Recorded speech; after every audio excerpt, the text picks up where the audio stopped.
Benvenuti, oggi è sabato 15 febbraio 2025.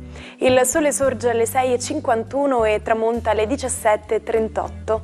La luna si leva alle 20:36 e cala alle 8:11.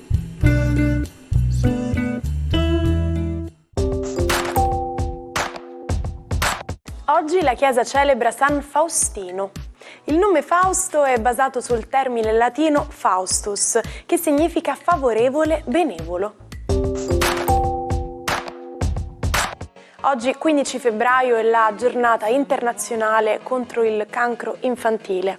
È stata istituita dall'Organizzazione Mondiale della Sanità e viene promossa da varie associazioni come la Childhood Cancer International, la più grande rete esistente al mondo a supporto dei pazienti e dei loro familiari, attiva in più di 90 paesi nei 5 continenti.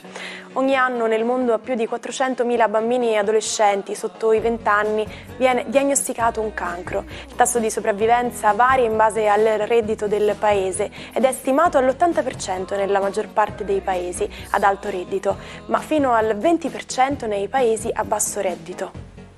Questa giornata è volta alla sensibilizzazione dell'opinione pubblica sul tema, al fine di promuovere la ricerca e il supporto per migliorare la qualità di vita dei bambini colpiti. Tanti auguri alla nostra concittadina Carlotta Ferlito, che oggi compie 30 anni. Carlotta è stata una ginnasta di successo, partecipando a 2 Olimpiadi e ai Giochi Olimpici Giovanili di Singapore. È stata la prima italiana a eseguire il Mustafina al corpo libero, un triplo giro in impugnata. Ha partecipato al programma Ginnaste Vite Parallele e dopo il ritiro dall'atletica si è dedicata alla carriera di influencer. Altro compleanno da festeggiare è quello di Papu Gomez, che oggi spegne 37 candeline. Il Papu ha esordito con il Catania, dove ha giocato per 3 stagioni, segnando 18 gol in 111 partite. Poi ha vestito le maglie di Atalanta, Siviglia e Monza, raggiungendo i quarti di Champions League con la squadra bergamasca. Infine un augurio speciale a Matt Groening, il creatore dei Simpson e di Futurama, che oggi spegne 71 candeline. Groening ha iniziato a disegnare da bambino, inventando storie e personaggi sui quaderni. Nel 1986 ha avuto la grande occasione di realizzare una serie animata per lo show di Tracy Ullman. Così sono nati i Simpson, la famiglia più famosa e irriverente della televisione, che ha fatto la storia dell'animazione e dell'umorismo. La chiamano la TV del terzo millennio. Con lo slogan Broadcast Yourself, trasmetti te stesso, il 15 febbraio del 2005 spunta online YouTube. Fondato in un garage di San Francisco da 3 dipendenti di PayPal, in pochi anni il sito di video sharing conquista miliardi di persone. Oggi parliamo di biomedica. Sappiamo che esistono varie tipologie di protesi per le gambe di materiale sempre più leggero, come ad esempio la fibra di carbonio. Alcune vengono usate giornalmente ed altre invece sono brevettate per casi specifici, come quelle da corsa, che permettono di avere una buona aderenza e al tempo stesso grande flessibilità e rimbalzo, permettendo appunto la corsa.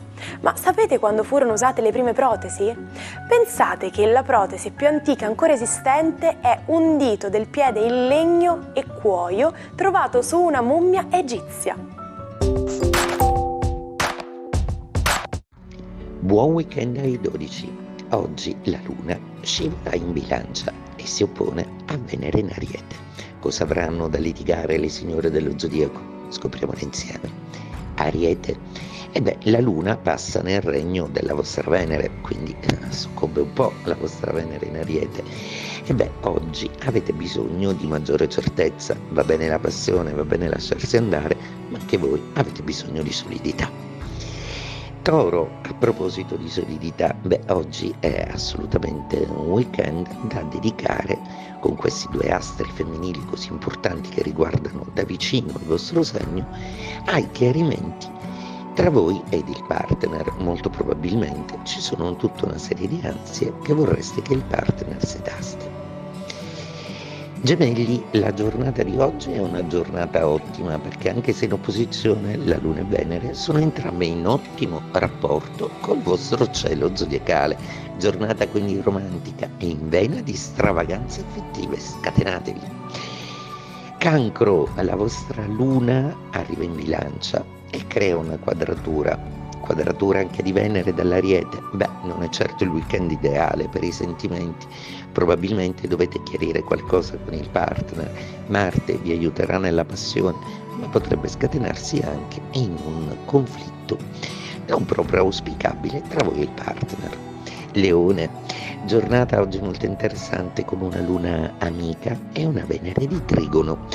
Cosa desiderare di più? Proprio voi che volevate più spazio per l'amore, oggi assolutamente in vena di comunicazione, stravaganze e grandi passioni, favorito o weekend romantico in due un po' defilati da tutto.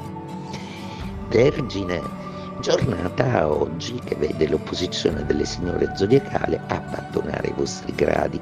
Sicuramente torna un maggiore cielo sereno per le vostre vicissitudini affettive, che però ancora soffrono un po' di nostalgia. Bilancia, la Luna arriva nei vostri gradi e recupera e richiama un po' quella Venere in opposizione nel regno dell'Ariete. Oggi il gioco seduttivo è fondamentale e probabilmente molti di voi dovranno fare i conti con le priorità affettive. Chiamate di più, chi meno, chi volete privilegiare e chi non più. Scorpione, giornata oggi che prevede una Luna molto emotiva, una Luna che sa di nostalgia e romanticità.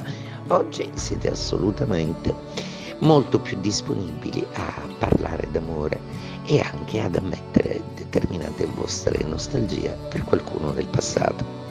Sagittario, giornata oggi che prevede una Luna molto amica e la Venere di Trigono. È un weekend ottimo per respirare un po' di aria di passione e soprattutto per rendervi conto che la vostra piccola guerra è oramai finita. Capricorno, giornata oggi che prevede l'inizio della quadratura della Luna. Venere è già abbastanza distonica da questo punto di vista. Le due signore dello zodiaco vi esortano a essere chiari in amore, a farvi le idee chiare e a capire cosa veramente volete. Acquario, a proposito di volatilità, oggi la Luna inizia un trigono meraviglioso e seppure in opposizione con Venere, anche Venere è dalla vostra parte. Amore e passione non vi mancheranno di certo, estro e creatività saranno ciò che affascinerà chi vi starà accanto. Pesci, la Luna dismette oggi la sua opposizione, quindi torna il sereno, torna lo spazio per dedicarvi un po' più agli affetti e alla famiglia, anche se col partner c'è qualcosa da chiarire. Le vostre ragioni dovranno essere meglio esplicitate. La stampa lo chiamava il bel René, eroe negativo leggendario, autore di atroci delitti e clamorose evasioni. Il bandito Renato Vallanzasca venne arrestato definitivamente dai carabinieri a Roma il 15 febbraio del 1977, dopo una lunga trattativa. Parliamo delle fake news, le notizie false o gonfiate che spopolano sul web. Sapete da dove viene il modo di dire "è una bufala"? Secondo il vocabolario della Crusca, il termine bufalo ha un'origine latina e un'accezione truffaldina. Uno dei più antichi modi di dire italiani è infatti menare altrui pel naso come un bufalo una bufala, che significa raggirare qualcuno a piacimento, come si fa con i buoi e i bufali che si lasciano guidare dall'anello al naso. Quindi fate attenzione alle bufale che circolano in rete e verificate sempre le fonti. Oggi vi parliamo di un matto geniale che ha cambiato la storia della scienza e della cultura. Galileo Galilei. Lo conosciamo tutti come il padre dell'eliocentrismo, la teoria che mette il Sole al centro del sistema solare e che gli costò la condanna da parte della Chiesa. Ma Galileo era anche un personaggio molto curioso che si interessava di molti altri campi. Per esempio, sapevate che faceva gli oroscopi e che lo faceva molto bene, tanto da essere richiesto e pagato da nobili, principi e cardinali? Certo, non era una cosa ben vista dall'Inquisizione, che lo accusò di eresia già nel 1604, ben prima della famosa Abbiura. Ci salutiamo con la frase del giorno. L'arte di vincere si impara nelle sconfitte. Vi auguro di avere sempre il coraggio di mettervi in gioco e sperimentare. Appuntamento come sempre a domani. Buon sabato e buona giornata dalla vostra Martina.